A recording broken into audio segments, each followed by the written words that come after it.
Hello, I'm Liam Howley, and today I'm going to talk to you about the codes of ethics that govern us as healthcare professionals. First, I'll explain what healthcare ethics is and what it is not. Then I'll cover some of the basic principles of those ethics and how they relate to healthcare. What is healthcare ethics? Healthcare ethics is a set of principles crafted by an individual or group of individuals through reflection and discussion to define right and wrong. They are intended to be a guide for our professional behavior and are not always static or simple to define. What healthcare ethics is not? Healthcare ethics is not the laws, rules, or regulations of an organization. However, in many instances, it is part of healthcare ethics to abide by all of these principles. Basic principles of ethics in healthcare. The first one we're going to discuss is autonomy.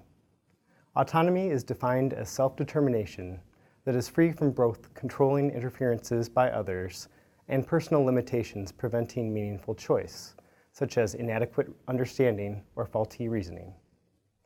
Autonomy reminds us that patients have the right to determine what is in their own best interests, or in the best interests of the incapacitated patients for whom they are making clinical decisions. Some groups of patients who do not have autonomy include children, elderly with severe dementia, those with mental disability, and prisoners. Medical reasons that may cause patients to be incapacitated include acute stroke, severe infection-causing delirium, and being on a ventilator with heavy sedation. Practitioners also have their own autonomy to act using their own code of ethics and to not participate in activities they do not support. Examples include prescribing birth control, performing abortions, or participating in medical execution of prisoners. Next is beneficence. Beneficence is balancing the benefits of treatment against the risks and costs involved.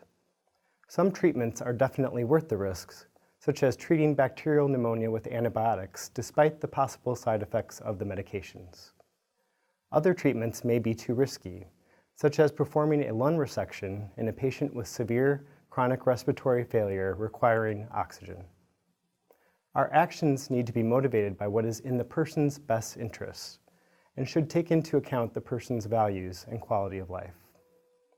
Another one is non-maleficence. Non-maleficence is avoiding harmful acts on people. This correlates with the Latin phrase primum non nocere, first do no harm.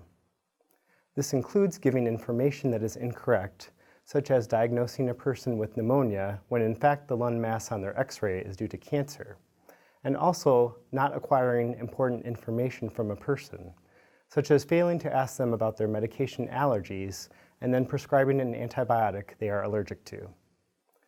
Creating barriers to open communication, such as speaking in terms that people don't comprehend or not using a medical interpreter for those who speak a different language, may also lead to harm. Finally, we have justice. Justice is fair allocation of resources that may be in limited supply. Some examples include vaccines. Who do you vaccinate when there is a shortage? And money.